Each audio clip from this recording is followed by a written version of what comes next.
وإياك نستعين اهدنا الصراط المستقيم صراط الذين أنعمت عليهم غير المغضوب عليهم ولا الضالين.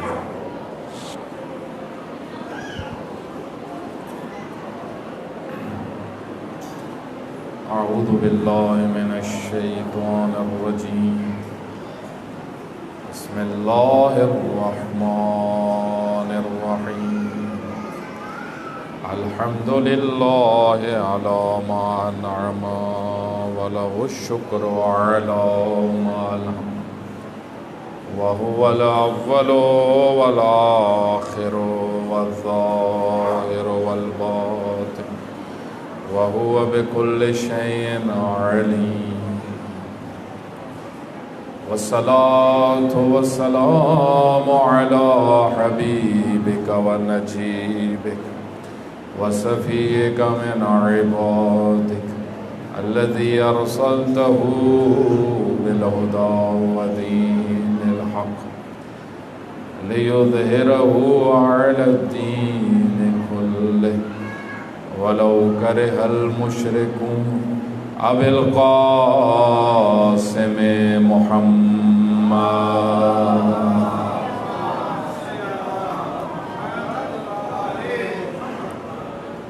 وآله الطيبين الطاهرين المعصومين المظلومين الذين أذهب الله عنهم الرجس وطهرهم تطهيرا.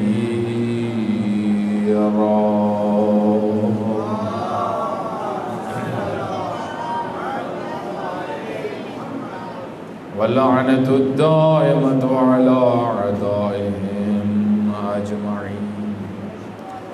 قال الله تعالى في كتابه المجيد.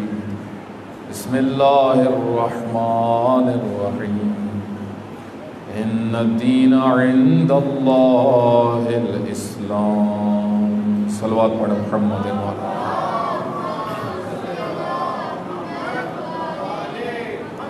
خداوند متعال سب مومنین کو صحت و سلامتی عطا فرمائے، اور جہاں پر بھی شیعان حیدر کرار ہیں خداوند متعال سب کی حفاظت فرمائے. سب مومنین اپنی صحت و سلامتی کے لیے اور سب مومنین و مومنات کی حفاظت کے لیے بلند صلوات پڑھیں.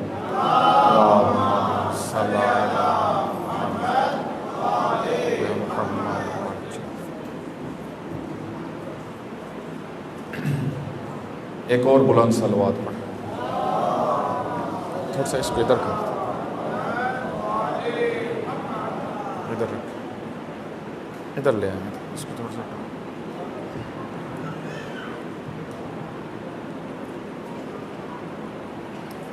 خوب خداوند متعال کا لطف و کرم ہے جس نے ہمیں سید الشہداء علیہ السلام کی معرفت نصیب فرمائی اور مکتب سید الشہداء علیہ السلام کو سمجھنے کی توفیق عطا فرمائی. گزشتہ چند شبوں میں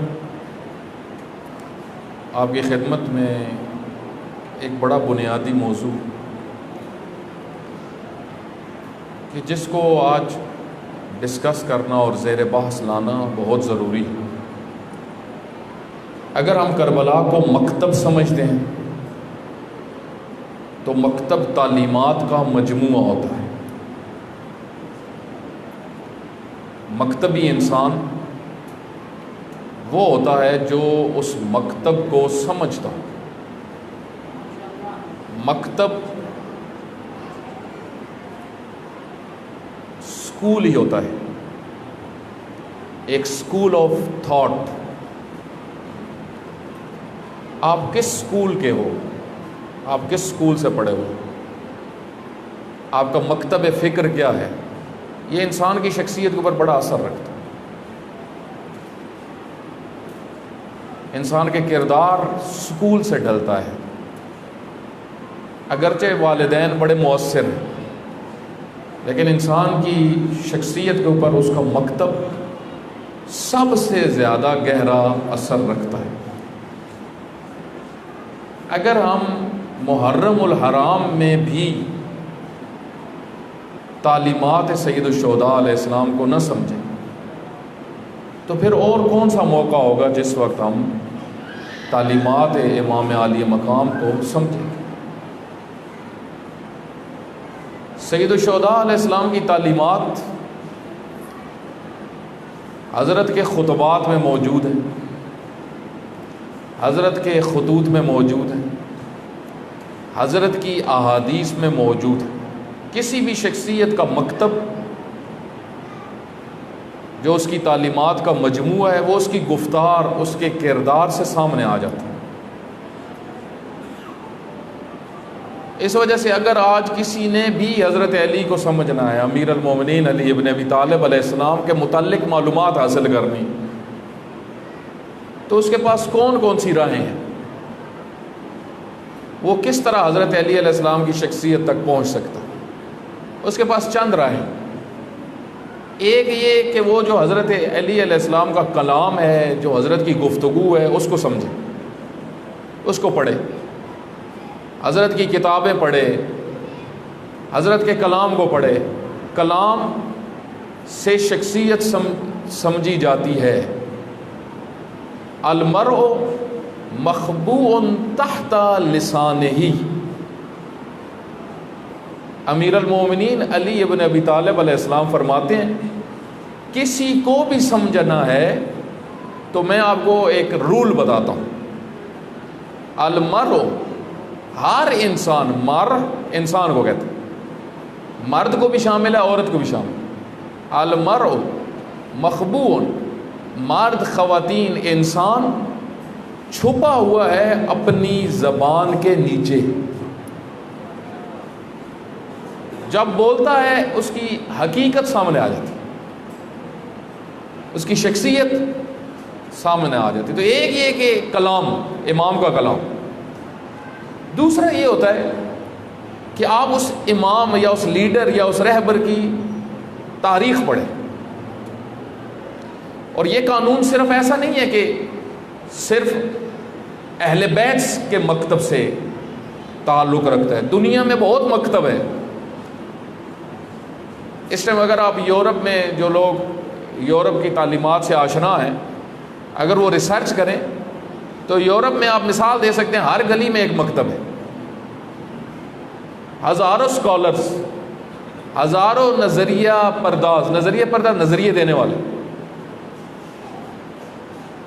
انسان کے بارے میں الگ نظریہ دینے والے، اللہ کے بارے میں ہزاروں میں کتابیں چھپتی ہیں یورپ سے۔ ہمارے ہاں تو کتابیں اتنی مارکیٹ میں آتی ہی نہیں۔ بعض موضوعات ایسے ہیں جن پہ اگر آپ سرچ کریں اردو زبان میں آپ کو کچھ ملے گا ہی نہیں، اور ان موضوعات پہ وہاں پہ بہت ریسرچ ہوئی۔ مثلا اگرچہ غلط ہوئی ہے، میں یہ نہیں کہتا ٹھیک ہوئی، بہت ساری چیزیں غلط ریسرچ ہوئی، لیکن ملے گا مکاتب، انڈیا کے اندر، ہندوستان مکاتب بہت ہیں، چائنا مکاتب بہت ہیں۔ تو مکتب کوئی بھی آپ نے پڑھنا ہے تو اس سے ہٹ کے رستہ نہیں ہے۔ ایک یہ کہ اس شخصیت کا کلام پڑھو، آپ کو کلام سے پتہ چلے گا شخصیت کیسی۔ دوسرا یہ کہ اس شخصیت کی تاریخ پڑھو۔ اب یہ بڑا مہم ہے کہ جو پڑھنے والا ہے آیا وہ امین ہے یا خائن ہے، یہ بہت مہم ہوتا ہے۔ بہت کم آپ کو ایسے ریسرچر ملیں گے، علمی لوگ ملیں گے جو امین ہوں، اکثر خائن ہوتے ہیں۔ جس طرح آپ تاریخ کی کتابیں جنہوں نے لکھی ہیں، جو بادشاہوں کے پیسے لے کے تاریخ لکھتے تھے تو وہ خائن تھے، کیونکہ لالچ میں لکھ رہے ہیں۔ تو کہیں سے کسی بادشاہ نے کوئی تاریخ بنوانی ہوتی تھی تو وہ بناتے تھے۔ مثلا آپ خود دیکھیں، یہ بنو امیہ نے اہل بیت کے مقابلے میں شاعر رکھے ہوئے تھے، ایسے ایسے وہ شعر کہتے تھے، کتابوں میں لکھے ہوئے۔ کہ ایک خصوصیت بھی جو بنو امیہ میں نہیں پائی جاتی تھی. اصل خوشامدی اسی کو کہتے ہیں. چاپلوس کس کو کہتے ہیں؟ اور کیوں چاپلوس سے اہل بیت کو نفرت ہے؟ اور ہر اچھے انسان کو چاپلوس سے نفرت کرنی چاہیے، کیونکہ چاپلوس کی کوئی شخصیت نہیں ہوتی. چاپلوسی اس کو کہتے ہیں، خوشامد اس کو کہتے ہیں. اسی وجہ سے حدیث میں ہے جو تمہاری خوشامد کر رہا ہے وہ تمہیں در حقیقت قتل کر رہا ہے تمہاری شخصیت. خوشامدی سے بچو. خوشامدی کا کام یہ ہوتا ہے جو چیز نہیں ہوتی وہ آپ میں ظاہر کرتا ہے. مثلا بندہ کنجوس، سپر کنجوس ہو تو وہ کہے گا سخی ہیں دے سخی. یہ خصوصیت ہوتی ہے چاپلوس، سخی ہیں دے سخی. امیر المومنین علی ابن ابی طالب علیہ السلام نے نہج البلاغہ کے اندر، نہج البلاغہ امیر المومنین کا کلام ہے، معتبر کلام نہج البلاغہ ہے، وہاں پہ جو مالک اشتر کو خط لکھا ہے، 2 جگہ پہ مالک اشتر کو تاکید کی. 2 جگہ پہ حکومت کرنے کے قانون، حکومت کیسے کرنی، 2 جگہ پہ تاکید فرمائے. اور کسی چیز کی 2 دفعہ تاکید نہیں کی، 2 دفعہ تاکید کی چاپلوسوں سے بچ کے رہنا. کیونکہ یہ انسان کو در حقیقت اپنی شخصیت سے باہر نکال دیتے ہیں کہ میں کچھ بڑی چیز ہوں. تو تاریخ دانوں نے بہت خیانتیں کی، شاعروں نے بہت خیانتیں کی.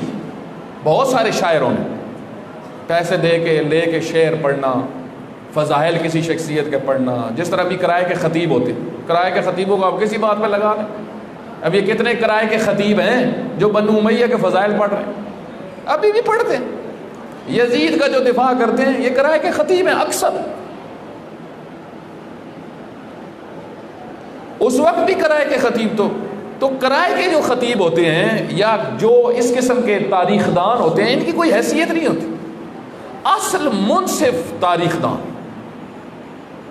منصف محقق، وہ جب بھی کسی شخصیت کو پڑھے گا صحیح بات کرے گا کہ یہ اس کا اصل ہے. اس وجہ سے جس نے بھی امیر المومنین کو انصاف سے پڑھا ہے وہ اس نتیجے پہ پہنچا، چاہے مسیح ہو، چاہے ہندو ہو، چاہے کسی مذہب ہو، اگر انصاف والا ہے تو اس نے یہ ثابت کیا اور بتایا کہ علی سے بڑا عادل زمین پہ کوئی نہیں گزرا. امیر المومنین کی عدالت کی اس نے گواہی دی، کیونکہ اس نے تاریخ کے آئینے میں پڑھ لیا، تاریخ کو صحیح پڑھا انصاف سے. لیکن بہت سارے مسلمان آپ کو ایسے ملیں گے کہ جو چاپلوس، جو کرائے کے رائٹرز بھی ہوتے، آج بھی بہت سارے دنیا میں رائٹرز کرائے کے، کالم نگار کرائے کے. یہ جتنے بدبخت ہیں اتنا کوئی بھی نہیں ہوتا. یہ انسان کی پستی کی علامت ہے کہ انسان بکے. تو ایک یہ ہے کہ تاریخ پڑھیں. اب یہ 2 منبع میں نے صرف بتائے ہیں. آپ دیکھیں اس سے آپ آئے امام حسین علیہ السلام. امام حسین علیہ السلام کی شخصیت کو ہم نے پڑھنا ہے. میرے بھائی اب میں مثلا جو معصوم ہے وہ تو کسی اسکول میں نہیں جاتا، ٹھیک ہے، وہ تو کسی ادارے میں نہیں جاتا. معصومین علیہ الصلوۃ والسلام شیعہ کا متفق علیہ نظریہ ہمارے عقائد کی کتابوں میں یہ پڑھایا جاتا ہے. شیخ مظفر رحمۃ اللہ علیہ اپنی عقائد کی کتاب، عقیدے کی کتاب میں فرماتے ہیں کہ ہمارے 12 ائمہ، 12 کے 12 آپ ان کی زندگی پڑھو، کوئی بھی کسی مدرسے میں نہیں گیا پڑھنے کے لیے، اپنے والد سے پڑھا. ہر امام نے اپنے والد سے پڑھا، اور وہ پڑھنا بھی اس طرح نہیں تھا جس طرح عام لوگ پڑھتے. وہ اس طرح نہیں تھا جس طرح رسول اللہ صلی اللہ علیہ وآلہ وسلم کوئی کلاس میں نہیں گئے.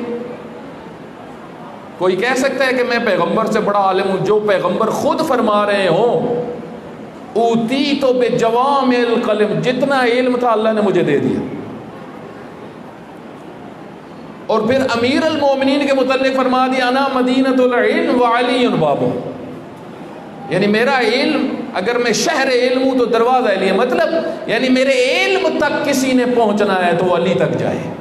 نعرہ تکبیر، نعرہ رسالت، نعرہ حیدری۔ آپ دیکھیں جو معصوم ہے، جو اللہ کا چنا ہوا ہے کردار کی وجہ سے، اللہ کا چنا ہوا ہے، جس کو اللہ نے استفا کر دیا، اس کو اللہ نے علم بھی دے دیا، اس کو اللہ نے عصمت بھی دے دی، عصمت، پاکیزگی۔ یہ تو مدرسے میں نہیں جاتا، یہ تو اسکول میں نہیں جاتا، لیکن اس سے ہٹ کے جتنے عام لوگ ہیں وہ اگر پڑھے نا، مجھے بتائیں پھر وہ کیا کریں گے؟ پھر وہ بلنڈر ماریں گے، جس طرح بہت ساروں نے مارے ہیں، جنہوں نے اہل بیت کے مقابلے میں نظریے دیے، انہوں نے بلنڈر مارے۔ کیسے؟ اب تاریخ پڑھ لو۔ مثلا امام جعفر صادق علیہ السلام جب سجدہ کرتے ہیں، آج پوچھ کے آؤ آنکھ بند کر دیں یا کھول دیں؟ اے جی اکھاں کھول کے رکھ دیں، تسی بند کر۔ یہ مکتب تھا ایک بڑی تعداد کا، یہ مکتب تھا جس کا نام تھا ضد اہل بیت، ضد اہل بیت۔ جو انہوں نے کرنا ہے وہ ہم نے نہیں کرنا۔ یہ بعض لوگوں کی عادت ہوتی ہے ضد، مذہب بنے ہیں ضد پہ۔ فخر رازی اہل سنت کا بہت بڑا عالم فخر رازی، بعض علماء کہتے ہیں، بعض علماء کا نظریہ ہے کہ اہل سنت میں فخر رازی سے بڑا بندہ نہیں ہے، اور یہ بات ٹھیک ہے، یہ بات کافی حد تک ٹھیک ہے، جو اہل تحقیق ہیں ان کو پتہ ہے یہ بات کافی حد تک ٹھیک ہے۔ اس کی وجہ یہ ہے کیونکہ فخر رازی نے جتنے علم تھے سب میں لکھا، اور جس میں وہ لکھتا تھا حیران کر دیتا تھا۔ تفسیر میں جب انہوں نے لکھا بسم اللہ کی تفسیر لکھتے ہوئے فخر رازی کہتا ہے کہ بسم اللہ نماز میں علی ابن ابی طالب اونچی پڑھا کرتے تھے ہر سورہ سے پہلے۔ کہتا ہے کیونکہ وہ امام ہدایت تھے، اونچی پڑھتے تھے، ان کی ضد میں بنو امیہ نے ختم کروائی۔ ان کی ضد، علی نماز کس طرح پڑھ؟ علی ابن ابی طالب علیہ السلام توحید کے بارے میں کیا نظریہ رکھتے ہیں؟ تم اس کو الٹ کر۔ علی ابن ابی طالب فرماتے ہیں اللہ کا جسم نہیں ہے، تم کو جسم۔ تو ضد، ایک صلوات پڑھے محمد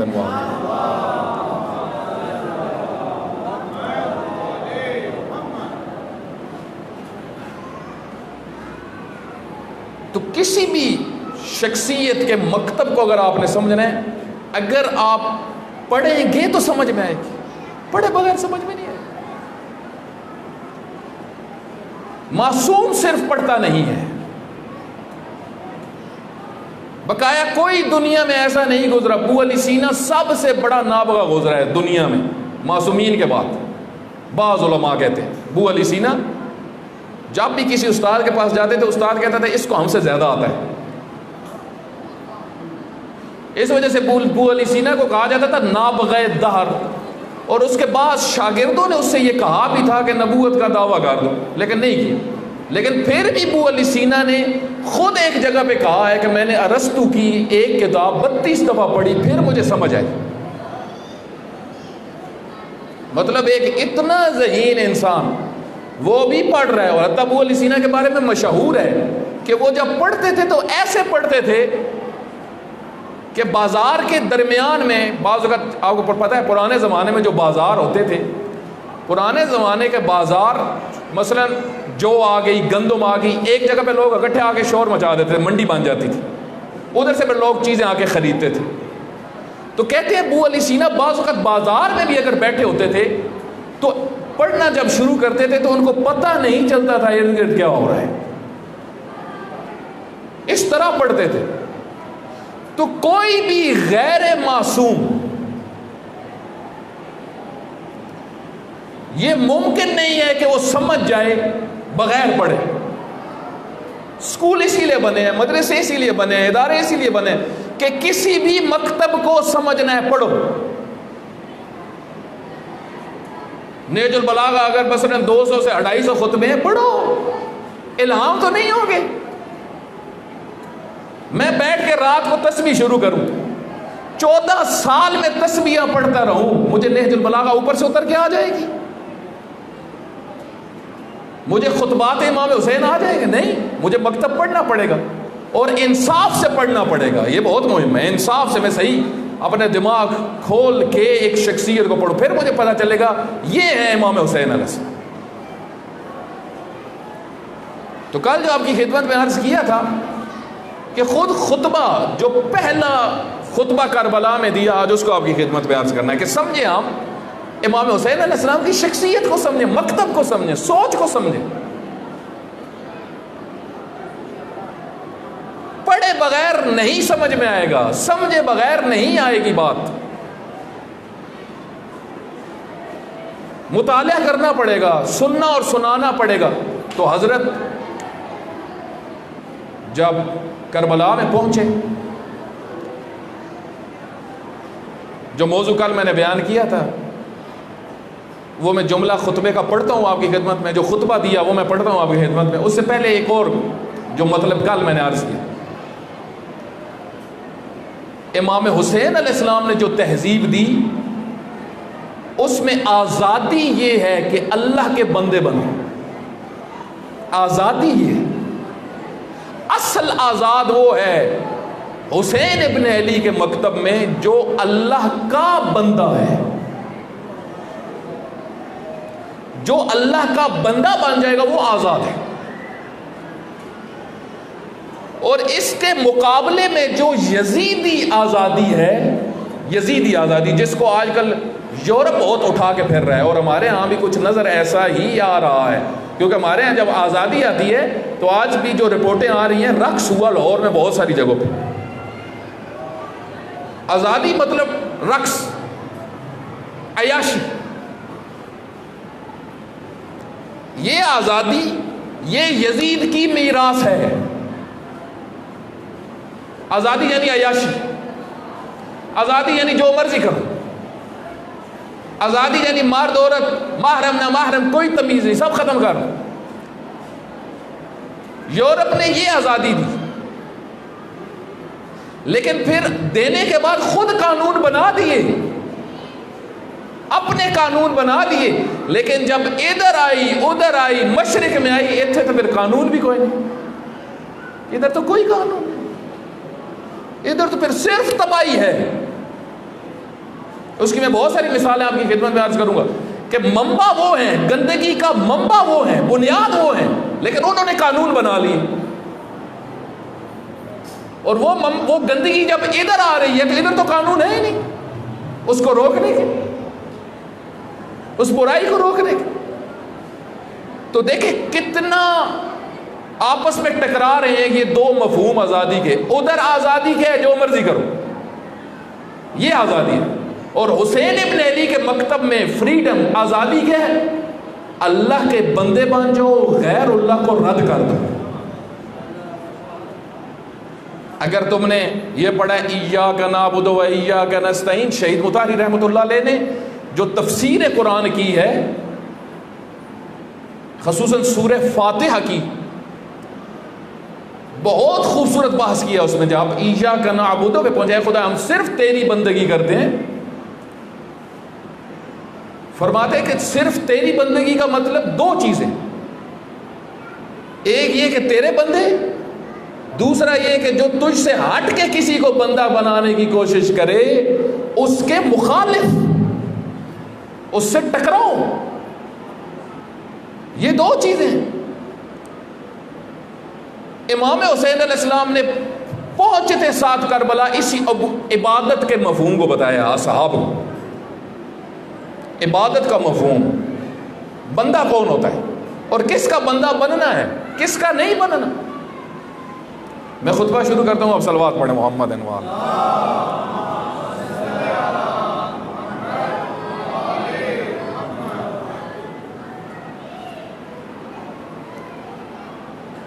حضرت فرماتے ہیں کربلا میں جب پہنچے، سب کتابوں میں کہ حضرت نے کربلا کی زمین کے متعلق پوچھا، پہنچ کے وہاں پہ نام پوچھ. کسی نے کہا اس جگہ کا نام نینوا ہے,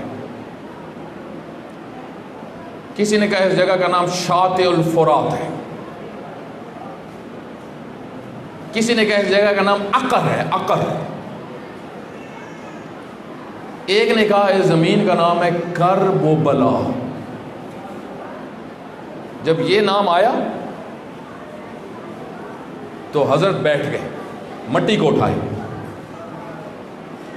فرماتے ہیں یہی وہ جگہ ہے مناخ و رقابنا, جہاں ہمارے سوار گریں گے,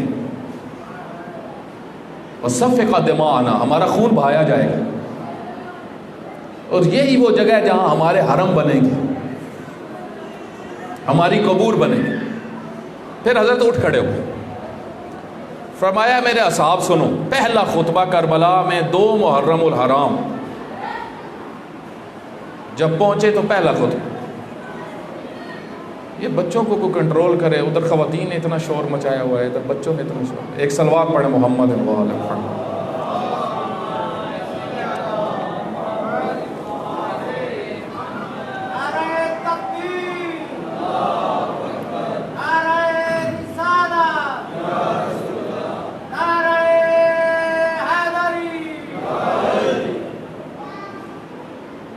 تو حضرت نے فرمایا ان الناس, اے میرے اصحاب تمہارے ذہن میں یہ سوال ہوگا. یہ جو بات بیان فرمائی اس وجہ سے فرمائی, پتہ چل رہا ہے حضرت کے انداز سے کہ اس وجہ سے فرمائی کیونکہ جو آئے تھے ان کے ذہن میں ایک سوال تو بنیادی تھا جو ہمارے ذہنوں میں بھی آتا ہے کہ لاکھوں کروڑوں مسلمان وقت کا امام بلا رہا ہو اور 72 میدان میں ہو, تو سوال تو ذہن میں آتا ہے کہ دوسروں کو کیا مرض ہے. کو لازمت ہے تو وہ مریض, فی قلوبہم مرض, جو امام کا ساتھ نہیں دیتا وہ مریض ہے, دل کا مریض ہے, اس کو کوئی نہ کوئی بیماری لگی ہوئی ہے, کچھ نہ کچھ ہے اس کے. تو ذہن میں تو آیا, تو حضرت نے مرض, اصلی مرض بتائی, اصلی. پھر دوسری جتنی مرضیں ہیں وہ اس کی بعد میں ہیں, وہ بعد والی ہیں. حرام, یہ ساری چیزیں جو ہیں یہ بعد والی ہیں, حرام کھانا فلاں فلاں بہت ساری ہیں. اصلی مرض حضرت نے بتائی. حضرت نے فرمایا میرے اصحاب ان الناس عبید الدنیا. یہاں پہ اس طرح خطبہ نقل ہوا ہے, یہ جملہ چند اور جگہ پہ بھی حضرت سے نقل ہوا ہے. علماء نے اس کے اوپر تبصرہ کیا. علماء فرماتے ہیں کیونکہ یہ موضوع بہت امپورٹنٹ تھا, اس وجہ سے حضرت نے چند جگہ پہ ارشاد فرمایا. تکرار کی وجہ یہ تھی موضوع امپورٹنٹ تھا. جس طرح قرآن میں کئی آیتیں بہت تکرار سے ہیں, فَبِأَيِّ آلَاءِ رَبِّكُمَا تُكَذِّبَانِ فَبِأَيِّ آلَاءِ رَبِّكُمَا تُكَذِّبَانِ, تم اللہ کی کس کس نعمت کو جھٹلاؤ. اتنی آیت پھر اللہ اتنا عظیم ہے, اللہ اتنا کریم ہے, اور کوئی لفظ لے آئے, لفظ پیدا ہی اللہ نے کیے ہیں تو کوئی اور لفظ لے آئے, پھر ایک آیت تکرار, اللہ کی کس کس نعمت کو جھٹلاؤ گے. تو علماء فرماتے ہیں اصل یہ ہے کہ انسان بھولتا ہے, تو اللہ پھر یاد کرو میں نے تمہیں بہت نعمتیں دی ہیں اور ابھی بہت ساری دینی ہیں, صرف بندے بنو. جو آگے دینی ہے وہ بھی بتا رہا ہوں, صرف کیا بندے بنو. تو حضرت نے یہ جملہ چند دفعہ تکرار فرمایا. ایک یہاں پہ 2 محرم کو اپنے اصحاب کو فرمایا ان الناس عبید الدنیا, لوگ دنیا کے بندے ہیں.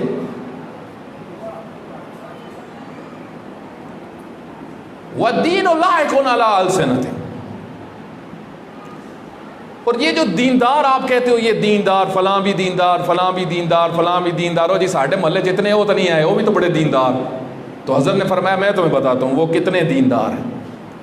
وَالدِّينُ لَائِقٌ عَلَىٰ أَلْسِنَتِهِمْ, یہ جو آپ لوگوں کو بہت سارے دیندار نظر آ رہے ہیں, یہ صرف زبان کے چسکے لینے والے دیندار. لائق مزے کو کہتے ہیں.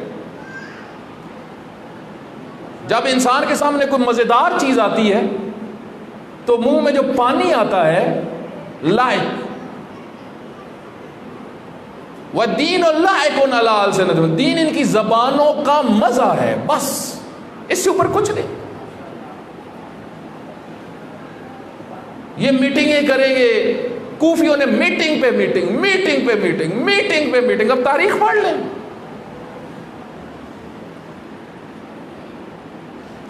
جس نے پہلا خط کوفہ سے لکھا، جس نے میٹنگ گھر میں بٹھائی. لیکن بعض اوقات ہوتا ہے میٹنگ میں آنے والے ڈھیلے ہوتے ہیں، لیکن عمومی یہ سمجھا جاتا ہے کہ جو میٹنگ کروا رہا ہے یہ بڑا ورکر ہوگا. لیکن کوفہ کی تو داستان ہی عجیب ہے. جو میٹنگ کروا رہا ہے وہ سب کو اڑا رہا ہے. جس نے سب سے پہلے خط لکھا مسلم بن عقیل کو قتل کروانے میں اس کا بہت بڑا ہاتھ تھا. کیونکہ جب حضرت مسلم بن عقیل صحیح میدان میں آئے، اس نے کہا یہ حسین کا سفیر ہے، سفیر کو ماننا مہم نہیں ہے، خود حسین آئے. اب دیکھیں یہ بھی ایک طریقے واردات. شیطان کے کئی طریقے ہیں. تو اس نے میٹنگ بٹھائی گھر میں، اور میٹنگ بٹھا کے کہا کہ اے کوفیو، انداز سٹائل بھی آپ دیکھیں یہ بھی بڑا عجیب ہے. شہید مطہری رحمۃ اللہ علیہ ایک جگہ پہ فرماتے ہیں کہ منافق ہونا یہ صرف انسان کا خاصہ ہے. انسان ایسی مخلوق ہے 100 چہرے ایک وقت میں بنا سکتا ہے، ایک ٹائم میں، پتہ نہیں چلتا. کوئی حیوان منافق نہیں بن سکتا. آپ دیکھ لیں، منافق بننا صرف انسان کے اندر رکھا گیا ہے. 100 چہرے وہ بنا سکتا ہے. یہ اس کے اندر اللہ نے اصل میں اس کے اندر ایک اور صلاحیت رکھی تھی، لیکن اس صلاحیت کو غلط استعمال کرتا. تو آپ اندازہ لگائیں، یہاں سے آپ اندازہ لگائیں کہ جب میٹنگ بٹھا رہا ہے تو کیا کہہ رہا ہے. تاریخ کے جملے کہتے ہیں، اے کوفیو تم پہلے بے وفائی میں مشہور ہو، اینڈ ٹائم پہ پیچھے ہٹتے ہو، بڑے چکر دے لیے تم نے اس سے پہلے، آپ چکر نہیں دینا، تب سائن کرنے. اور آپ اگر چکر دو گے تو پھر یہ بہت بڑی زیادتی ہوگی. میں نے حسین ابن علی کو خط لکھنا ہے، تم لوگوں نے مہریں لگانی ہے. خط یہ ہے کہ آپ آ جاؤ. پہلا خط یہ کوفہ سے گیا، اور حضرت نے مسلم بن عقیل کو جب بھیجا تو ان کے 400 سے 500، کیونکہ یہ علمی شخص تھا، ایک بڑی شخصیت تھا، 400 سے 500 مرید، تو اس کا 5000 مرید تھا اس کا کوفہ کے اندر، شیعہ مرید. تو اس نے حضرت مسلم سے ان کو جدا کر دیا صرف اس پہ کہ وہ خود آئیں. تو حضرت مسلم بن عقیل کے لیے مشکل تو بن گئی، ایک نہضتی مشکل، نہضت آگے بڑھنے سے روک گئی. حضرت مسلم بن عقیل نے عبید اللہ کے دربار میں اس کو یہ کہا. حضرت نے بڑی دلیرانہ گفتگو کی ہے عبید اللہ سے. آپ انسان بڑے حیران ہوتا ہے. اس نے کہا میں تمہارے ٹکڑے ٹکڑے کروں گا. حضرت نے فرمایا تم جیسوں سے یہی ہے، تم جیسوں نے، تم سے بدتر نے مجھ سے کئی اچھوں کو پہلے قتل کیا ہے، یہ کوئی نئی بات نہیں. اس نے کہا میں لاش کو اس طرح تیری پھر، یعنی اس نے پھر گالیاں دی، حتیٰ کہ یہاں پہ گالیاں حضرت کو دی. پھر اس نے ایک اور بات کی، یہ بھی ایک طریقہ اس شیطان کا طریقہ کار تھا جو آج بھی ہوتا ہے، نظر آتا ہے. اس نے سب لوگوں کے سامنے کہا تو شراب پیتا ہے. حضرت مسلم بن عقیل کو کہا. حضرت نے فرمایا کہ سب کو پتہ ہے کہ تو بھی پیتا ہے، تیرا باپ بھی پیتا تھا. مجھے ان چیزوں سے میری شخصیت کو تو نہیں گرا سکتا. لوگوں کو پتہ ہے ہم کس کردار کے مالک ہیں، تم لوگ کس کردار کے مالک ہو. لوگوں کو سب کچھ پتہ ہے. یعنی لوگوں کے نزدیک یہ کوئی چیز ایسی مشکوک نہیں ہے. آخر میں حضرت نے فرمایا اے عبید اللہ، 10 میرے ساتھ ہوتے میں دیکھتا تو کیا ہے. 10 میرے ساتھ ہوتے میں دیکھتا تو کیا ہے. اس سے آپ اندازہ لگائیں کہ آپ وہ جو میٹنگ بیٹھی اس میں کہا کہ کہا کہ اب ہم بے وفائی نہیں کریں گے، اور انہوں نے بالآخر حضرت نے جو خط لکھا حاجز سے، انہی کو جو بہت دعوے کر رہے تھے کہ ہم ساتھ دیں گے، انہی کو پھر خط لکھا حاجز کربلا سے تھوڑا سا پہلے. تو ان کی اصل مشکل کیا تھی جو نہیں آ رہے تھے؟ یہ جو جتنے تھے، یہ جو نہیں آ رہے تھے، ان کی بنیادی ترین مشکل امام فرما رہے ہیں کہ جو تمہیں بہت دیندار نظر آ رہے ہیں، بڑے علمی لوگ، بڑے بڑے بڑے نام، کوفہ کے اندر، مدینہ کے اندر، بصرہ کے اندر علمی لوگ بھی تھے. علم اس وقت ایسا تو نہیں تھا کہ سارے علماء مر گئے تھے، زمین سے علماء اٹھ گئے تھے اس وقت. کوفہ مرکز تھا علماء کا، کوفہ کی شہرت رہی ہے، مدینہ میں علماء ہی علماء، مدینہ میں بڑی بڑی شخصیات، اصحاب کے بیٹے جو عموماً علماء کاؤنٹ ہوتے تھے، اصحاب کے عموماً جو بیٹے سارے تھے وہ سب کو علماء ہی لوگ کاؤنٹ کرتے تھے، ان سے فتوے لیتے تھے، کیونکہ لازمت ہے مسئلہ پوچھنے کے لیے صحابی کا بیٹا ہونا کافی تھا. جس طرح بعض اگر لوگ مولانا کے بیٹے سے مسئلہ پوچھتے، عربی میں جملہ بھی عربی میں کہتے ہیں ابن العالم نصف العالم، عالم کا بیٹا نصف عالم ہوتا ہے. کیوں؟ کیونکہ ہر ٹائم اپنے ابو کے ساتھ بیٹھا ہے، سن رہا ہے کہ ابو ابھی یہ مسئلہ بتا رہے ہیں، ابھی یہ مسئلہ بتا رہے ہیں، تو وہ یاد ہو جاتا ہے. کئی خادم ساتھ ہوتے ہیں علماء کے ساتھ، جو بزرگ علماء ایران میں مجتہد یا پہلے علماء ہوتے تھے، تو ان کے ساتھ جو خادم رہتے تھے ان کو بھی کئی مسئلے یاد ہو جاتے تھے. تو پھر حتیٰ یہ ملتا ہے کہ کئی دفعہ مجتہد نہیں مل رہا ہوتا تھا، رابطہ نہیں ہو رہا ہوتا، تو خادم بھی کہہ دیتا تھا میں نے یہ سنا ہوا، یہ مسئلے کا جواب یہ ہے. تو صحابی کا بیٹا ہونا ہی کافی تھا عالم ہونے کے لیے. تو یہ بھی بیٹھے ہوئے تھے، کوفہ میں بھی بیٹھے ہوئے تھے، بصرہ میں بیٹھے ہوئے تھے، چاہنے والے بھی بیٹھے ہوئے تھے. جنہوں نے یہ خط لکھا ان میں 3-4 تو بڑے نام ہیں. مثلا خود جو حضرت مسلم بن اوسجہ، حضرت حبیب ابن مظاہر، حضرت حبیب ابن مظاہر بھی ان میں تھے خط لکھنے والے. لیکن مرکزی یہ نہیں تھے، مرکزی اور کچھ تھے، یہ تھے پیچھے پیچھے لیکن تھے کھڑے. اس وجہ سے حبیب ابن مظاہر بھی عالم کاؤنٹ ہوتے تھے، عالم، فقیہ، عالم، بڑا نام. صحابی بھی لکھا گیا ہے ان کو، خود صحابی لکھا گیا ہے ان کو، صحابی پیغمبر. مسلم بن اوسجہ کوفہ کے اندر عالم تھے، عالم شمار کیا جاتا تھا. مطلب یہ لوگ معمولی لوگ نہیں تھے، بڑے بڑے نام تھے، بڑی بڑی شخصیات تھی. تو اب کیا اتنے علماء کے ہوتے ہوئے، چلو باقی تو عوام ہے، عوام کے بارے میں تو ایک دیا جا سکتا ہے کہ عوام کی سوچ نہیں ہوتی، لیکن ڈبل مسئلہ جو پیش ہے، علماء بھی نہیں پہنچے، عوام بھی نہیں آئی ساتھ. وجہ اصل کیا تھی؟ اصل وجہ یہ تھی، ایک بنیادی نقطہ میں یہاں پہ آپ کی خدمت میں عرض کر دیتا ہوں، پھر میں خطبے کو ہی محور رکھتا ہوں تاکہ میں خطبے ادھر ادھر نہ جاؤں. یہاں پہ بنیادی نقطہ آپ کی خدمت میں عرض کر دیتا ہوں. جب کسی عالم کو، کسی بھی عالم کو آپ امام کے نمائندے کے عنوان سے ہٹ کے کاؤنٹ کرتے ہو، وہ رکاوٹ بنتا ہے.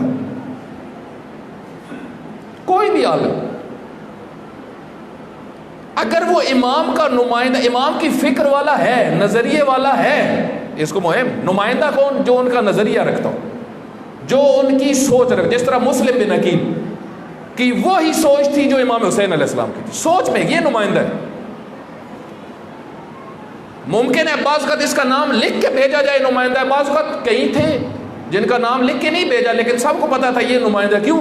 کیونکہ اس کی سوچ علی ابن ابی طالب والی سوچ ہے. سوچ بتاتی ہے. نمائندہ کس کو کہتے ہیں؟ جو جس کو مانتا ہو اس کی سوچ کو لوگوں میں نمایاں کرے، اس کو کہتے ہیں نمائندہ. فارسی میں نمائندہ دکھانے کو کہتے ہیں. تو اصل میں ان علماء رکاوٹ بنے امام حسین علیہ السلام کی راہ میں. اصل یہ تھے، اصل یہ علماء تھے. اس وجہ سے آپ دیکھیں مکہ میں حضرت نے 57 ہجری میں جو اکٹھا کیا، عوام کو اکٹھا نہیں کیا. حضرت نے ہر علاقے کے علماء کو اکٹھا کیا، کیونکہ یہ قانون ہے کلی طور پہ، ہر مذہب کا قانون ہے یہ، ہر مذہب کا قانون، کہ ہر مذہب کے اندر جہاں اللہ کا دین ہوتا ہے، چاہے مسیحیت، چاہے یہودیت، چاہے مجوسیت، جو بھی دین آپ دنیا کا اٹھا لیں، اس دین کے اندر لوگ علماء کے پیروکار ہوتے ہیں۔ آپ پاکستان میں بھی دیکھ لیں، فلاں پیر کے پیروکار، فلاں مولانا کے پیروکار ہزاروں میں، لاکھوں میں۔ وہ مولانا اشارہ کرے گا، لوگ گھومیں گے۔ تو شیعہ کا جو نظریہ ہے اصل میں جو ہے وہ یہ کہ آپ یہ نظر رکھو کہ یہ مولانا جو ہے یہ امام کا مکتب بیان کر رہا ہے، یا کوئی بھی جو ادھر ممبر پہ بیٹھا ہوا ہے، کوئی بھی خطیب، کوئی بھی، آیا امام کا نظریہ بیان کر رہا ہے یا کسی اور کا؟ اگر امام کا نظریہ بیان کر رہا ہے تو پھر امام کا نمائندہ، اگر امام کا نظریہ نہیں بیان کر رہا تو پھر اس سے بچو۔ اس وجہ سے مکہ میں خطبہ منا جو دیا، خطبہ منا علماء کو دیا، 700 علماء، 700 سے زیادہ علماء ایک خیمے میں اکٹھے کی، اور اکٹھا کر کے فرمایا، واضح فرمایا، 2 ٹوک، ایتھا العصابہ بالعلم مشہورہ، اے گروہ جو علم سے مشہور ہو، علم ہے جن کے پاس، جو کہتے ہو قال رسول اللہ، لوگ ڈر جاتے۔ اب دیکھیں نا، بڑے سے بڑا فن خان علاقے کا بیٹھا ہو نا، بڑے سے بڑا طاقت والا، وہ بات کر رہا اور سامنے مولانا بیٹھا اور مولانا کے آگے سے یہ کہے کہ قال رسول اللہ، تو بندے ڈر جاتے ہیں، اس سے نہیں ڈرتے ہیں۔ قال رسول اللہ جب آ جائے کہ رسول اللہ نے فرمایا ہے، پھر ہر بندہ ڈر رہا، ہر مومن ڈرتا ہے کہ رسول اللہ کا فرمان سنا رہا ہے، یا آیت پڑھ دے۔ تو حضرت نے فرمایا، اے وہ گروہ جو علم میں مشہور ہو اور جن سے ہر کوئی ڈرتا ہے، پیسے والے بھی ڈرتے ہیں، یہ حضرت کا جملہ ہے خطبے میں، مالدار بھی ڈرتے ہیں علماء سے، غریب بھی ڈرتے ہیں علماء سے، دونوں طبقے ڈرتے ہیں۔ کیوں؟ کیونکہ علم، حضرت نے فرمایا اس کی وجہ یہ ہے کہ تمہاری خصوصیت نہیں ہے، وجہ یہ تم منسوب ہو دین سے، رسول اللہ سے، تمہاری نسبت ہے، اس وجہ سے لوگ تمہاری ہیبت اور تمہاری شخصیت سے ڈرتے۔ تو حضرت نے فرمایا دیکھو، اگر تم بگڑ گئے نا، پھر بات گئی، پھر بات ختم۔ اس وجہ سے فرمایا، ایک جملہ فرمایا کہ جو عام شخصیت علماء کے سامنے نہیں بیان کر سکتے، عام شخص نہیں بیان کر سکتا، جو حضرت نے فرمایا، اس کی وجہ یہ ہے کہ علماء نفیس ترین لوگ ہوتے ہیں معاشرے کے، نرم باتیں قبول کرتے ہیں، کوئی سخت لہجے میں ان سے بات کرے قبول نہیں کرتے، غصہ کرتے ہیں۔ اس کی وجہ یہ ہوتی ہے کیونکہ وہ پروٹوکول ایک ہوتا ہے علماء کا، اگر کوئی تھوڑا سا بھی ان سے مزاج سے ہٹ کے، بھائی یہ ایک مزاج ہے، میں آپ کو بات یعنی دیکھا ہے، غصہ کرتے ہیں۔ حضرت نے بھی یہی فرمایا، کیونکہ ہر کوئی ڈرتا ہے، آپ جب کوئی بات کرے گا تو غصہ کرے۔ اس وجہ سے ہر کسی کو تبلیغ کرنا آسان ہے، مولانا حضرات اور علماء کو تبلیغ کرنا آسان کام ہے کوئی بھی نہیں، بہت مشکل ہے کوئی کرے۔ امام حسین علیہ السلام نے، کیونکہ حضرت کو پتا تھا کہ یہ اصلی مسئلہ ہے، اس وجہ سے حضرت نے یہ جملہ بھی ارشاد فرمایا، حضرت نے فرمایا کہ تمہاری حالت علماء یہود کی طرح ہو چکی ہے۔ علماء یہود کیا کرتے تھے؟ حضرت فرماتے ہیں سخت پیسے سے، پیسہ دے کے دین بتاتے تھے، حرام کے عادی تھے، حرام میں حصہ رکھتے تھے۔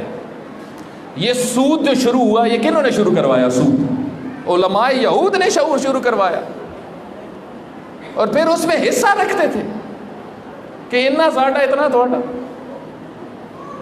اچھا جی آج یہ دین بنانا ہے اتنا صحیح، آج جو ہے نا طلاق والا مسئلہ ختم کر دیں، چلو جی ختم کر دیں۔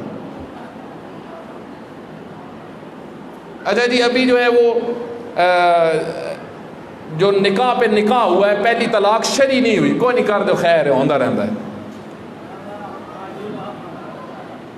وہ ہمارے ایک دوست بتا رہے تھے مولانا ہے، وہ کہتے ہیں میں ایک جگہ پہ نکاح پڑھنے کے لیے گیا.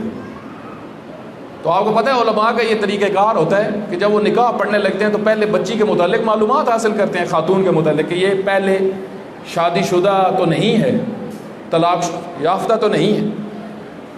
تو عموماً لوگ بتاتے نہیں ہیں، اور اگر بعض وقت بتا دیں کہ طلاق ڈر کے بتا دیتے ہیں جی طلاق ہوئی ہے، تو اب پہلے ہی جو چیز ہوتی ہے مولانا پوچھتا ہے کہ بھائی طلاق شرعی ہوئی ہے یا غیر شرعی ہوئی ہے. تو بہت سارے لوگوں کو تو پتہ ہی نہیں ہے شرعی ہے یا غیر شرعی.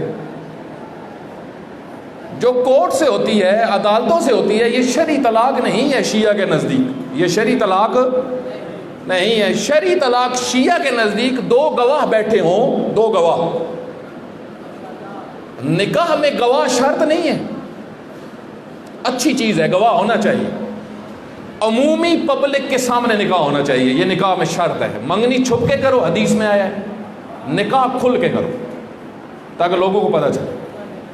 ٹھیک ہے. تو اب کیا ہے کہ طلاق جب ہوگی تو 2 گواہ حتمی چاہیے، عادل گواہ. اور بھی شرائط ہیں. تو مولانا پہلے پوچھتا ہے کہ مثلا پہلے اچھا شرعی طلاق ہوئی ہے؟ جی وہ تو نہیں ہوئی. یہ ہوا ہے مجھے، یعنی کئی جگہ پہ یہ ہو چکا ہے پاکستان میں. اچھا جی نہیں ہوئی، پھر میں نہیں پڑھ سکتا بھائی، یہ نکاح پہ نکاح ہے، نکاح پہ نکاح نہیں درست. مولانا صاحب کچھ کرو. نہیں ہو سکتی بھائی. مولانا صاحب 2000 کی جگہ 5 دے دیں گے. بھائی نہیں ہو سکتی. یار مولانا نے 20 پکڑا دو، 20 دے دو اس کو، بھائی اس کو 20 دے دو. وہ اٹھ کے مولانا غصے سے چلے گئے. کئی جگہ پہ ہوا. فوراً تھوڑی دیر بعد ایک اور مولانا ہے پڑھ کے چلے گئے. پتا تھا کہ وہ نہیں پڑھ کے گیا. اصلی ایشو یہ تھا، ریلیشنز، تعلقات. جن کا مسئلہ نکاح ہے وہ ان کے میرے ساتھ تعلقات اچھے ہیں، میری جگہ پکی ہو جائے گی. تو آپ اس سے دیکھیں، حضرت نے فرمایا اے علماء تم یہودی علماء کی طرح ہو، ٹکوں میں بکتے ہو. فنڈ آیا ہوا تھا، فنڈ. یزید فنڈ دیتا تھا ان کو. یزید سے پہلے جو تھا وہ فنڈ دیتا تھا، بڑے فنڈ. تو اس وجہ سے کہ حضرت نے فرمایا کہ یہ جو حرام تمہارے اندر جا رہا ہے یہ اصل میں تمہیں مخالفت نہیں کرنے دے رہا، رکاوٹ یہ ہے. تو میرے بھائی آپ دیکھیں اصل رکاوٹ کون ہوتے ہیں، دقت کریں. اسی وجہ سے آپ دیکھیں رہبر معظم حافظ اللہ نے جہاں پہ کربلا کے متعلق گفتگو کی ہے وہاں پہ خواص کا کردار، خواص علماء ہوتے ہیں. خواص نے کیا کیا؟ قاضی شریح. قاضی شریح کیا تھا؟ کوفہ کا قاضی. قاضی یعنی آج کل قاضی غیر عالم ہوتا ہے، اصل میں قاضی عالم ہی ہوتا ہے جو شریعت کا علم رکھتا ہوتا ہے. پھر وہ قضاوت بھی اس کا ایک علم ہے، حصہ ایک. جسٹس، چیف جسٹس تھا. حضرت علی علیہ السلام نے جب حکومت سنبھالی تو امیر المومنین نے کچھ خط لکھے کچھ لوگوں کو کہ یہ جگہ چھوڑ دو. ان میں سے ایک خط حضرت نے قاضی شریح کو لکھا تھا. حضرت نے فرمایا تھا تم جس جگہ پہ بیٹھے ہوئے ہو یہاں پہ 3 لوگ بیٹھتے ہیں، یا نبی، یا وصی نبی، یا بے دین. تم پہلے 2 میں نہیں ہو، اس وجہ سے اس جگہ سے ہٹ جاؤ. یہ آرڈر کیا تھا حضرت نے باقاعدہ قاضی شریح، جس کے بارے میں مشہور ہے کہ اس نے فتویٰ دیا تھا امام حسین علیہ السلام کے قاتل کا. یہ کوئی نیا قاضی نہیں تھا، بزرگ قاضی تھا، بڑی عمر کا تھا. حضرت علی علیہ السلام کے خلاف احتجاج کیا کوفیوں نے. تاریخ میں کوفیوں نے کہا ہمارا پسندیدہ قاضی آپ ہٹا رہے ہیں، ہمارا پسندیدہ مولانا آپ اس کی مخالفت کر رہے ہیں، ہمارا پسندیدہ قاضی. تو حضرت نے ہٹایا نہیں. پھر دیکھیں حضرت، یہ فرق ہوتا ہے ولی میں اور ڈکٹیٹر میں. ڈکٹیٹر ہٹا دیتا ہے، ولی اختیار دیتا ہے. لوگ کس کو چن رہے ہیں، لوگ کس طرف جا رہے ہیں.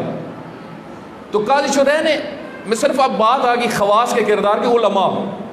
جس وقت عبید اللہ نے ادھر بڑا باریک نقطہ ہے اس کی طرف توجہ کریے گا. جس ٹائم عبید اللہ نے ہانی بن عروہ کو پکڑ کے دربار میں لے کے آیا. ہانی بن عروہ بہت مضبوط انسان تھا جس کے گھر میں تھے حضرت مسلم بن عقیل. حضرت مسلم بن عقیل پہلے حضرت امیر مختار کے گھر میں تھے. چند دن رہنے کے بعد ہانی بن عروہ کے گھر میں گئے. ہانی بن عروہ معمولی شخصیت نہیں ہے. زیارت نہیا جو امام زمانہ علیہ السلام کی زیارت ہے جس میں شہدائے کربلا کا ذکر ہے, وہاں پہ حضرت ہانی بن عروہ پر بھی سلام ہے. سلام ہو میرا ہانی بن عروہ پر. ہانی بن عروہ کی کیا خصوصیت تھی؟ ساتھی تھے حضرت مسلم بن عقیل کے معتبر. ہانی کو پکڑ کے یہ لے آیا. حضرت ہانی نے فرمایا تو میرا کچھ نہیں کر سکتا ہے عبید اللہ, تو میرا کچھ نہیں کر سکتا, کیونکہ میرا قبیلہ ہے مزاحج, طاقتور ترین قبیلہ کوفہ کا. اور کوفہ والا جو قبیلہ پرستی تھی آپ کو پتہ ہے, بزرگ پہ مرتے تھے, بزرگ پہ مرتے تھے. قبیلوں کا جو بزرگ ہوتا تھا وہ آخری ہوتا تھا, ان کے اینڈ ہوتا تھا, اس سے بڑھ کے کوئی بندہ نہیں ہوتا تھا. ہانی کو آپ دیکھیں اتنا اعتماد تھا, دقت کرے ہانی کو, حضرت ہانی بن عروہ کو اتنا اعتماد تھا. فرمایا او عبید اللہ تو کچھ بھی نہیں کر سکتا میرا, تجھے پتہ نہیں ہے میرا قبیلہ کتنا طاقتور ہے. عبید اللہ نے کہا, عبید اللہ ڈر گیا, اس کو پتا تھا, لیکن ایک انتہائی بدتمیز بد اخلاق انسان تھا اور اس کے اندر شیطنت کی کچھ چیزیں پائی جاتی تھی. اس نے ایک وار کیا حضرت ہانی پہ. حضرت ہانی کا سر پھٹ گیا. قتل نہیں کیا, اس نے کہا اس کو جا کے جیل میں ڈال دو, قید میں ڈال دو. ڈال دی. اب وہ قبیلہ سارا آ گیا, پورا قبیلہ کوفہ کا, ہزار کی تو کئی ہزار تعداد تھی اس کی. وہ عبید اللہ کے دارالامارہ کے باہر آگے کھڑے ہو گئے. انہوں نے کہا بھائی بندہ نکال 5 منٹ میں, نہیں تو تیری خیر نہیں ہے عبید اللہ. تاریخ کہتی ہے عبید اللہ کی چیخیں نکل گئی. اس نے کہا میرا کام ختم ہو گیا, اگر یہ قبیلہ آ گیا تو میرا کام ختم ہو گیا, اب میں نہیں بچ سکتا. آپ دیکھیں ہانی بن عروہ کو بھی پتا تھا کہ یہ قبیلہ میرا بہت طاقتور ہے. اب یہاں پہ پتہ کیا پھینکا شیطان نے, یہ رہبر معظم نے فرمایا ہے تحلیل. آپ دیکھیں رہبر معظم ایسے نہیں لیڈر, فرماتے پتہ کیا پھینکا یہاں پہ شیطان نے. شیطان وقت پہ پتہ پھینکتا ہے. جو پتہ پھینکا اس نے عبید اللہ نے, اس نے کہا فوراً, اس نے کہا قاضی شریح کو لاؤ, قاضی شریح کو لاؤ. وہ جو ادھر ادھر تھے ان کو بھی نہیں سمجھ لگ رہی تھی کہ اس ٹائم مولانا قاضی صاحب اس ٹائم, جب پورا قبیلہ دروازے کے اوپر کھڑا ہوا ہے اور گردن اڑ جائے گی سب کی, اب تو ہم سب موت دیکھ رہے ہیں, تو ادھر مولانا کیا کرے گا. عبید اللہ نے کہا جو کام وہ کرے گا نا تمہیں نہیں پتا. قاضی شریح آ گیا. عبید اللہ نے قاضی شریح کو کہا جاؤ ان کو کہو کہ ہانی اندر بالکل ٹھیک ٹھاک ہے, کوئی مسئلہ نہیں آنے کو. ایک جھوٹ, اب جو رہبر معظم نے یہاں پہ تحلیل کی ہے نا, وہ تحلیل بڑی عجیب ہے. اس کو سمجھنے کے لیے بہت بڑا درس تاریخ کربلا پڑھنی پڑے گی پوری.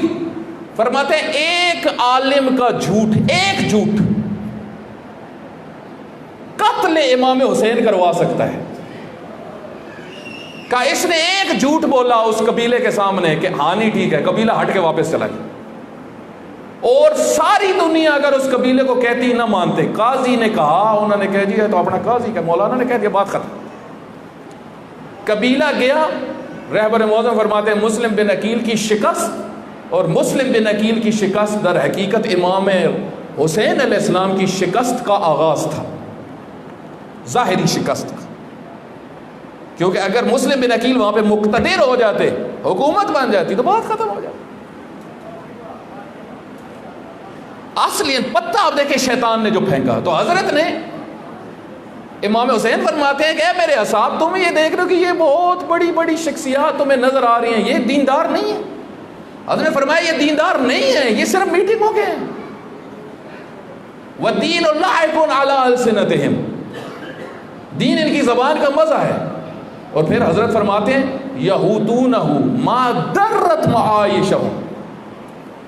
خطبے میں امام حسین علیہ السلام فرماتے ہیں اپنے اصحاب کو، فرماتے ہیں یہ اس وقت تک دیندار ہیں جب تک دین سے مفاد ہو.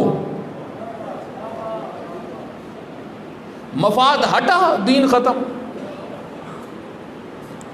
آپ دیکھیں دنیا میں ایک بڑی تعداد مسلمان آج تک جو ہیں، جتنے بھی آپ کو نظر آئیں گے، انہوں نے دین کو اپنے مفاد کے لیے استعمال کیا، چاہے سیاسی چاہے غیر سیاسی، چاہے مولانا چاہے غیر مولانا. ایک بڑی تعداد 90% سے زیادہ آپ کو ایسے لوگ نظر آئیں گے جو دین کو مفاد کے لیے استعمال کرتے ہیں. اگر ان کی زندگی سے مفاد دین کا ختم، کوئی اہمیت نہیں دین کی ان کے نزدیک، دین کو فائدہ نہیں دیتے. آپ دیکھیں اہل بیت نے دین سے مفاد نہیں لیا، یہ بڑا بنیادی چیز ہے. حضرت خدیجہ الکبریٰ جب پیغمبر ہے، صلوات پڑھیں محمد،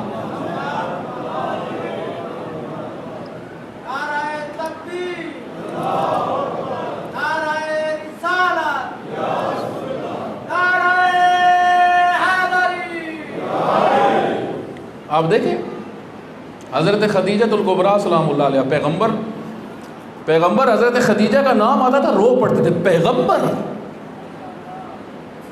مثلا آپ دیکھیں آج کوئی مرد ہمارے معاشرے کے اندر اپنی بیوی کو یاد کر کے روئے، لوگ کہیں گے یہ دیکھو یار اس کا کیا دماغ اس کا.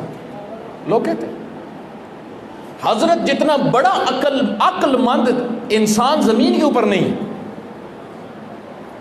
عقل کل پیغمبر اللہ چنتا ہی اس کو ہے نبی جو عقل کل ہو. عقل کل پیغمبر.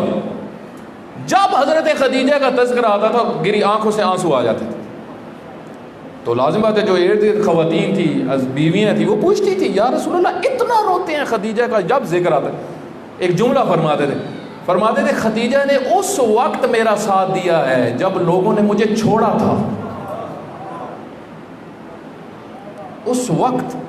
اور فرمایا اس وقت مجھ پہ میری نہضت کے لیے مال خرچ کیا جب لوگوں نے روک لیا تھا. اصل تو یہ ہے. اور اس طرح خرچ نہیں کیا، سب خرچ کر دیا، بائیکاٹ کیا. بنی قریش نے حضرت خدیجہ الکبریٰ سے ساری خواتین نے بائیکاٹ کیا. باقاعدہ تاریخ میں سب خواتین نے مل کے ایک دن حضرت خدیجہ کو پیغام بھیجا مصطفیٰ سے جدا ہو جاؤ، ہمارے تعلقات بحال ہو جائیں گے. آپ کو پتہ ہے خواتین کے آپس میں ریلیشن ہو. پھر حضرت خدیجہ کا ایک مقام آنا جانا جب ختم ہوا تو انہوں نے کہا ایک شرط ہے، مصطفیٰ کو چھوڑ دو. تو بیوی نے فرمایا کہ تم جہاں وہاں رہو، تمہاری میرے نزدیک کوئی حیثیت نہیں ہے پیغمبر کے مقابلے میں. کیوں؟ یہ دیکھیں اب یہاں پہ کیا سب دین کے لیے خرچ ہو رہا ہے. جب آخری دن آیا حضرت خدیجہ الکبریٰ کا، آپ تاریخ پڑھیں تو پیغمبر گرامی نے پوچھا ہے خدیجہ الکبریٰ آج کیا کھایا ہے؟ شیب ابی طالب میں ڈیتھ ہوئی تھی حضرت خدیجہ الکبریٰ سلام اللہ علیہ کی، شیب ابی طالب میں، جہاں پہ پابندی تھی، سخت پابندی تھی. فرمایا یا رسول اللہ آج کھجوریں بھی ختم ہو گئی، گوسفند کی چمڑی تھی اس کو چوس کے میں نے اور فاطمہ نے گزارا کیا. اب یہ مفاد کے لیے دین نہیں، مفاد کے لیے نہیں. اس وجہ سے آپ دیکھیں جنہوں نے مفاد کے لیے کیا انہوں نے پھر بڑا کمایا. بعض کی زندگی آپ پڑھیں، تاریخ ہشام، تاریخ ابن خلدون، تاریخ طبری. تاریخ تو جھوٹ نہیں بولتی، بہت ساری حقیقتیں ہیں تاریخ میں. بعض لوگ جب دنیا سے گئے ٹنوں کے حساب سے لوگوں نے سونا ان کے گھر سے اٹھایا، ٹنوں کے حساب سے. خیبر کے بعد، خندق کے بعد مسلمانوں کے پاس کمی نہیں آئی، بہت اکٹھا کیا مسلمانوں نے، بہت مال آیا مسلمانوں کے پاس، بہت کچھ کیا. لیکن حضرت خدیجہ الکبریٰ، حضرت ابو طالب، جن کو ابھی نصاب کے اندر سے بھی مسلمان آج دیکھیں جو خدمت کر رہے ہیں، وہ خدمت آج بھی جو صلہ دے رہے ہیں. آپ دیکھیں مظلومیت اہل بیت، کہ نصاب کے اندر سے اور کسی کو نکالے نہ نکالے، حضرت خدیجہ الکبریٰ کا کردار نکال دیں۔ کیوں؟ تاکہ لوگوں کو اصلی مسلمان، اصلی اسلام کے خادم، اصلی پیغمبر کی نہضت کے مددگار بھول جائیں اور ڈپلیکیٹ چہرے سامنے آ جائیں۔ یہ آج بھی آپ دیکھیں، بنو امیہ نے یہی کیا، ابھی بھی یہی کر رہا۔ تو مفاد کے لیے دین کو استعمال نہیں کیا اہل بیت نے، اور جتنے آپ کردار اٹھا لیں ظاہری طور پہ نہیں تو اندر سے مفاد ہوگا، کہیں نہ کہیں سے مفاد ہے۔ تو حضرت نے فرمایا یہ جو دیندار تمہیں نظر آ رہے ہیں یہ دین سے پروفٹ لینے والے لوگ، کوئی اپنی حکومت چمکاتا ہے محمد اور رسول اللہ کو ہم ماننے والے ہیں، اب دیکھیں یہی نہیں ہوتا لوگ رسول اللہ کے نام پہ، کوئی کہتے ہیں اسی بھی جی امام حسین نو مننا ڈالے ہیں، اس نام پہ لیتے ہیں۔ سیاسیوں نے بھی فائدے اٹھائے اہل بیت کے نام سے، بنو عباس کی حکومت بنی ہی اہل بیت کے نام سے، اور پھر اہل بیت کو قتل کیا۔ عجیب، بنو عباس اہل بیت کے نام پہ بنو امیہ کو ختم کر کے جب حکومت حاصل کر لی تو اہل بیت کے پیچھے لگ گئے، مطلب مفاد، اہل بیت کا نام صرف مفاد کے لیے۔ ایک بزرگ ایک بڑی خوبصورت بات کر رہے تھے اور اسی پہ میں ختم کرتا ہوں۔ 6 محرم کی رات آ گئی، ایک بزرگ کچھ عرصہ پہلے ان سے ملاقات ہوئی تو وہ شہید عارف الحسینی کے ساتھ بہت رہے، شہید عارف الحسینی کے ساتھ بہت رہے۔ تو ان کا ایک جملہ وہ تقریر کر رہے تھے، وہ فرماتے ہیں کہ میں شہید عارف الحسینی کے ساتھ بہت رہا، میں نے اس انسان کی زندگی، اس عالم فقیہ حقیقی پیروکار مکتب اہل بیت، وہ پیروکار امام خمینی، صحیح نمائندہ جن کے اندر سے وہ جھلک نظر آتی تھی فکر امام کی، فکر امام خمینی کی جھلک نظر آتی تھی۔ تو فرماتے ہیں کہ میں نے ان کی زندگی میں جو خلاصہ نکالا نا، خلاصہ وہ یہ تھا کہ اس بندے نے ایک لمحے کے لیے اپنی زندگی کو مفاد کے لیے دین کو استعمال نہیں کیا۔ نعرہ تکبیر، اللہ اکبر، نعرہ رسالت، یا رسول اللہ، نعرہ حیدری، یا علی۔ آپ دیکھیں یہ بڑی ایک عالم کے اندر، اس کا مطلب یہ نہیں کہ میں کسی دوسرے علماء کی نفی کر رہا ہوں اور طرف کوئی نہ جائے، کسی کی نفی نہیں کر رہا میں، ایک شخصیت پاکستان کے اندر رہی، لوگوں کے اندر رہی، اداروں نے ایک بہت بڑی شخصیت کا پاکستان کے لیڈرز میں ہیں، وہ ان کا انٹرویو نیٹ کے اوپر موجود ہے، اگر کوئی مجھ سے پوچھے گا میں بتا دوں گا اس کو۔ انہوں نے ایک انٹرویو میں یہ کہا، ان سے پوچھا گیا کہ شہید عارف الحسینی کے بارے میں آپ کچھ بتائیں، وہ فرماتے اگر وہ شخص کچھ عرصہ اور زندہ رہتا تو اہل سنت کو اپنے ساتھ ملا کے پاکستان میں حکومت اسلامی بنا لیتا۔ اتنی ورکنگ، اتنا خلوص، اتنی نہضت۔ میرے بھائی خلوص کس میں ہوتا ہے؟ جو مفاد پرست نہ ہو، جو مفاد پرست ہوگا وہ نہضت ہی نہیں ہوتا۔ اس وجہ سے یہی خصوصیت آپ کو کربلا والوں میں نظر آئے گی۔ بنیادی ترین چیز جو اصحاب امام حسین علیہ السلام میں کیا تھی؟ کسی مفاد کے چکر میں نہیں تھے۔ یہ اصل آزاد ہے، یہ اصل آزاد مرد اس کو کہتے ہیں، آزاد مرد۔ بقایا سب دنیا کے غلام، جو پوسٹ کے چکر میں غلام، جو اقتدار کے چکر میں غلام، کسی نہ کسی چیز کا غلام، لیکن جو اصحاب امام حسین علیہ السلام تھے یہ صرف غلام حسین تھے، صرف غلام حسین۔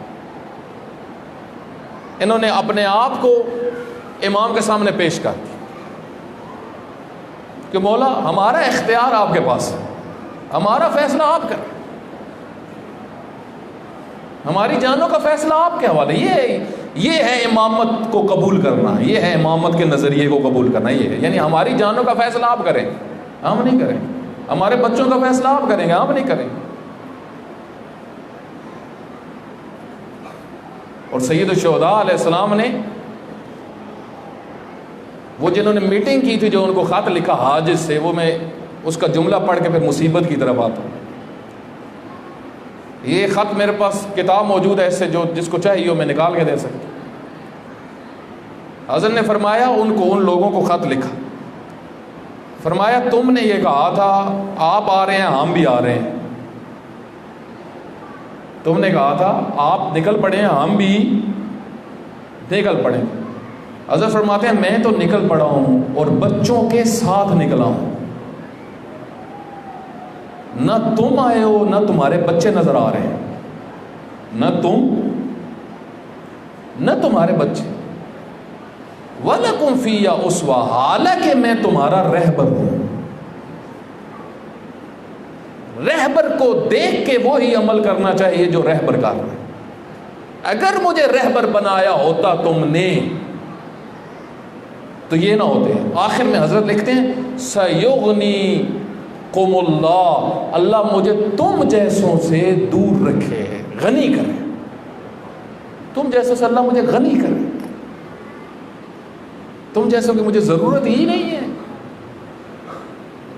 تو حضرت تو اپنی پوری اولاد لے کے آتے۔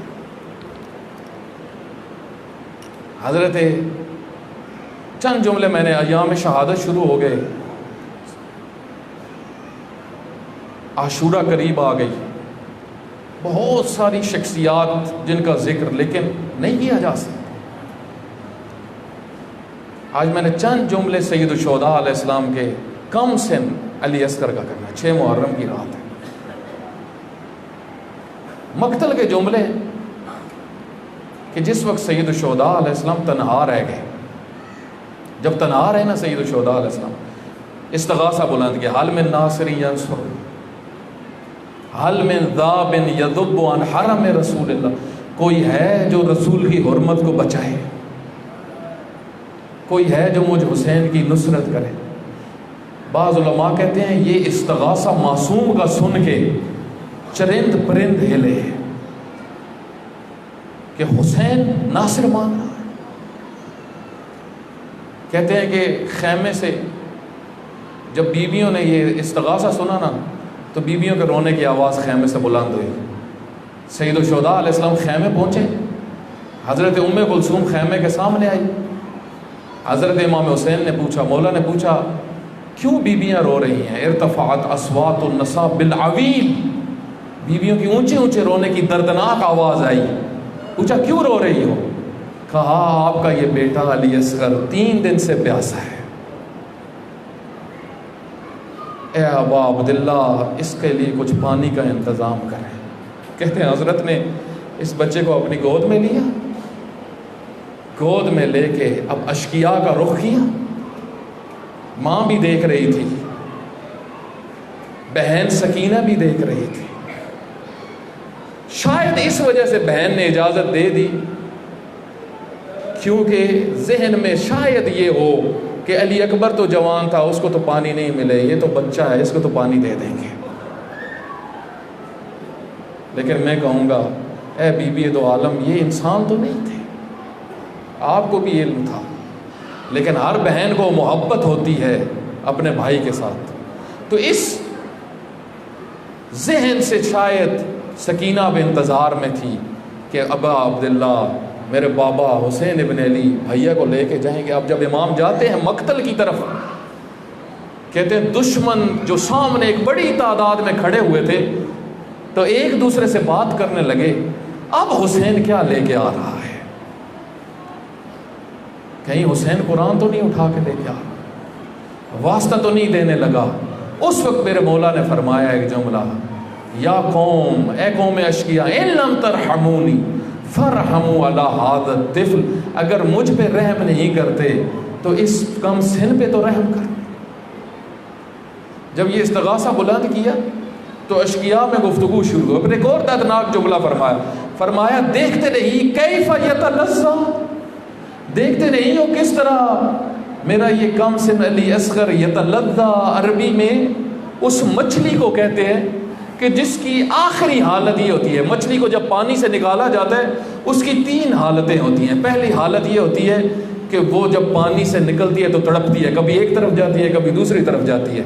جب بہت تھک جاتی ہے پھر مچھلی کی دوسری حالت یہ ہوتی ہے، وہ طرف بدلتی ہے، رہتی ایک جگہ پہ ہی ہے لیکن کبھی دائیں طرف چلی جاتی ہے کبھی بائیں طرف چلی جاتی ہے۔ پھر جب تھک جاتی ہے آخری حالت مچھلی کی یہ ہوتی ہے کہ وہ منہ کو کھولتی ہے، منہ کو بند کرتی ہے۔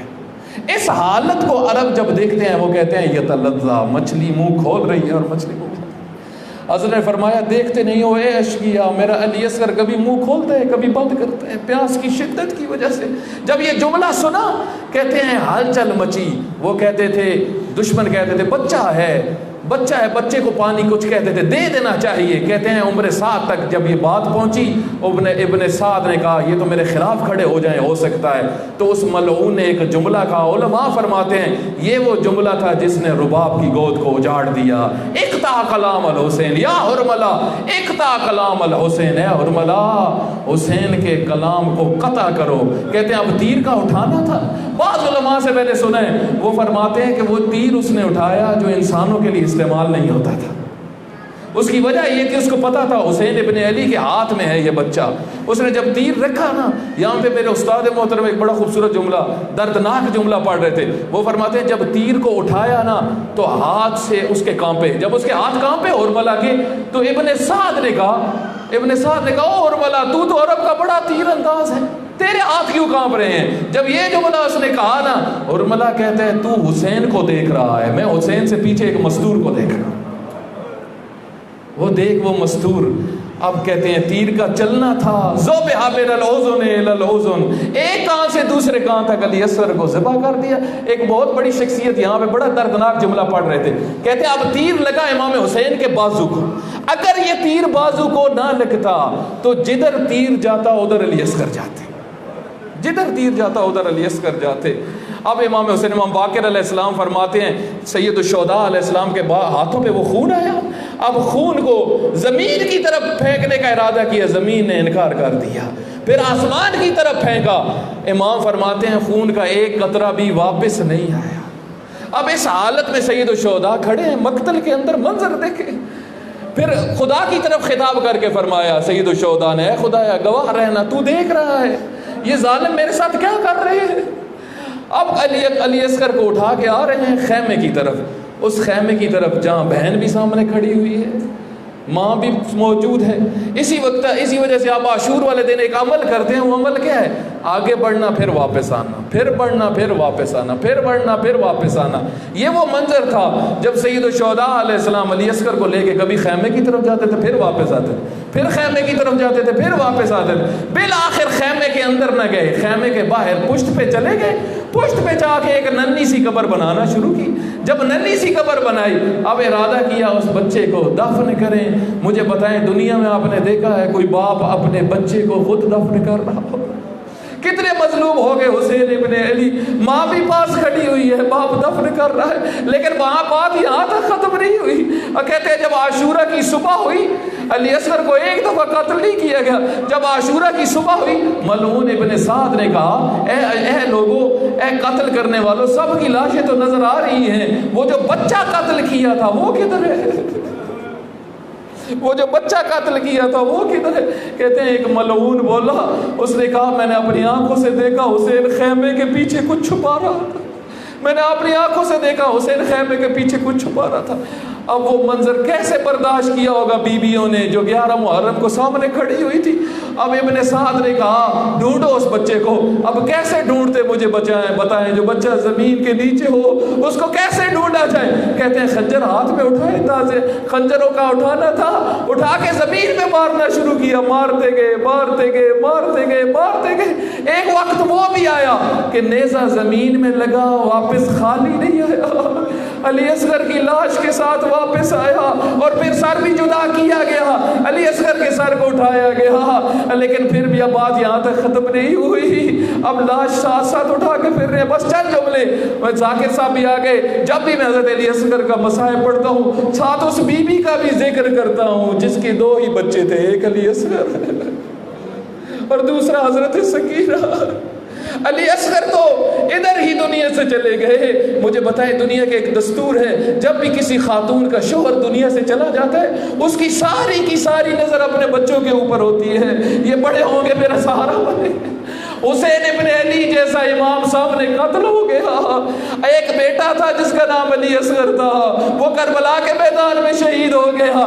ایک بیٹی رہ گئی جس کے ساتھ سفر کر رہی تھی ماں, سفر کرتی رہی, لیکن ایک وقت وہ آیا شام کا زندان بھی اس بیٹی کو لے گیا. اب اکیلی رہ گئی. اتنا علماء نے لکھا ہے سب بیویاں چھاؤں پہ بیٹھا کرتی تھی, رباب چھاؤں میں نہیں بیٹھا کرتی تھی, دھوپ میں ہی بیٹھا کرتی تھی. اور جب کہا جاتا تھا اے رباب آپ کیوں نہیں چھاؤں پہ بیٹھتی, کہا میرا حسین دھوپ میں قتل ہوا, میں چھاؤں میں کیسے بیٹھوں, میرا علی اصغر دھوپ میں قتل ہوا, میں چھاؤں میں کیسے بیٹھوں. کہتے ہیں ایک دن کچھ بیویوں نے مل کے حضرت رباب کو کھینچا کے چھاؤں پہ بیٹھے, اور کہتے ہیں چھاؤں پہ آنا تھا اور حضرت رباب کی روح پرواز کر گئی.